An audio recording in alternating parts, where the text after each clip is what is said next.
नमस्कार। आज हम एक ऐसी किताब के कुछ विचारों को समझेंगे जो शायद हमें थोड़ा असहज कर सकते हैं। किताब का नाम है ट्रूथ विदाउट अपॉलॉजी और इसे लिखा है आचार्य प्रशांत ने। तो चलिए देखते हैं कि इसमें ऐसा क्या है जो खुद को देखने का हमारा नजरिया ही बदल सकता है। तो जैसा कि शुरू में ही साफ कर दिया गया है, ये किताब कोई मीठी मीठी बातें नहीं करती। ये उन लोगों के लिए नहीं है जो सिर्फ दिलासा या आसान जवाब ढूंढ रहे हैं। ये एक सीधी और कभी-कभी कड़वी सच्चाई की बात करती है। ये किताब एक बहुत ही बुनियादी और मुश्किल सवाल उठाती है।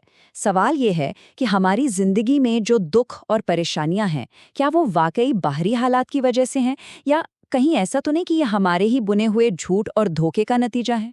तो चलिए सबसे पहले उस चीज को समझते हैं जिसे हम मैं या मेरा सेल्फ कहते हैं। किताब का पहला हिस्सा हमारी इसी सेल्फ की धारणा को तोड़ता है और सवाल करता है कि जिसे हम सेल्फ लव या आत्म प्रेम कहते हैं, उसका असली मतलब आखिर है क्या। देखिए, आजकल सेल्फ लव का मतलब क्या समझा जाता है? अच्छा खाना, घूमना फिरना, खुद को पैम्पर करना, है ना? लेकिन ये किताब कहती है नहीं, असली सेल्फ लव ये सब नहीं है।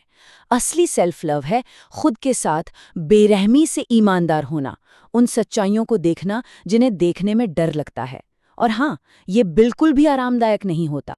तो मतलब ये हुआ कि खुद को जानने का मतलब कोई बेहतर पर्सनालिटी बनाना नहीं है। इसका मतलब है उस झूठी इमेज को, उस मुखौटे को टूटकर बिखरते हुए देखना जिसे हमने इतने सालों से पहन रखा है। और खुद को जानना ये कोई फिलॉसफी की क्लास नहीं है, ये बहुत प्रैक्टिकल है। बस ये देखना है कि हमारा दिन कैसे बीतता है, हमारा समय, हमारी एनर्जी असल में कहाँ जा रही है, हम मनी मन क्या चाहते हैं और किन चीज़ों को खोने से डरते हैं।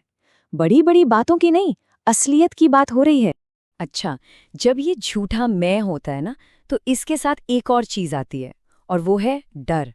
तो चलिए अब किताब के अगले हिस्से पर चलते हैं और देखते हैं कि ये डर आखिर है क्या और ये आता कहाँ से है। हम सब क्या सोचते हैं कि डर का इलाज है कॉन्फिडेंस, है ना? पर यह किताब एक बिल्कुल उल्टी बात कहती है। वो कहती है कि कॉन्फिडेंस डर का इलाज नहीं है, बल्कि वो डर का ही दूसरा रूप है। एक मुखौटा है जिसके पीछे डर ही छिपा बैठा है ना ये चौंकाने वाली बात? तो फिर डर क्या है? किताब के मुताबिक डर कोई कमजोरी या दुश्मन नहीं है। ये एक मैसेज है, एक सिग्नल है।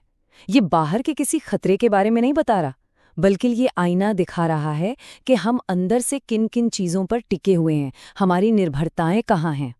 और सबसे मजेदार बात जानते क्या है? डर कभी ये नहीं कहता कि मैं डर हूं। वो तो बड़े अच्छे अच्छे कपड़े पहन कर आता है, कभी जिम्मेदारी के नाम पर, कभी मैच्योरिटी के नाम पर, तो कभी प्यार या समझौते के नाम पर। ये सब डर के ही अलग अलग चेहरे हो सकते हैं। सेल्फ और डर के बाद अब बात करते हैं उस चीज की जिसे शायद हम सबसे ज्यादा अहमियत देते हैं, प्यार और रिश्ते। किताब का ये हिस्सा इसी प्यार के भ्रम को तोड़ता है। हम सबको लगता है कि एक रिश्ता हमें पूरा कर देगा, कंप्लीट कर देगा, है ना? लेकिन किताब कहती है कि ज्यादातर रिश्ते प्यार नहीं बल्कि एक सौदा होते हैं, एक लेन देन जो दो अधूरे और जरूरतमंद लोग अपने खालीपन को भरने के लिए करते हैं।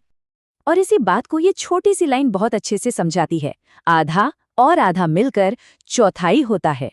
मतलब दो आधे अधूरे लोग जब साथ आते हैं तो वो एक नहीं हो जाते, बल्कि उनकी हालत पहले से भी बदतर हो जाती है। तो फिर असली प्यार की पहचान क्या है? किताब एक सीधी सी कसौटी देती है। जो झूठा प्यार होगा वो चाहेगा कि सामने वाला उस पर निर्भर रहे, उसकी कमजोरियों में अपना फायदा ढूंढेगा।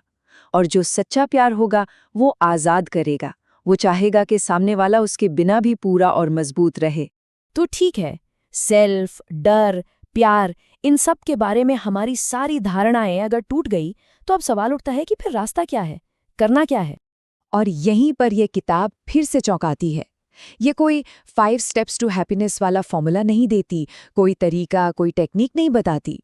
ना ही ये कोई नया विश्वास या कोई नई फिलॉसफी अपनाने को कहती है, क्योंकि उसके मुताबिक ये सब तो बस मन को बहलाने वाले मनोवैज्ञानिक बैंडेज हैं जो असली घाव को ढक देते हैं। तो ये कोई आसान रास्ता नहीं है, ये तो साफ है। ये आराम का नहीं बल्कि हिम्मत का रास्ता है।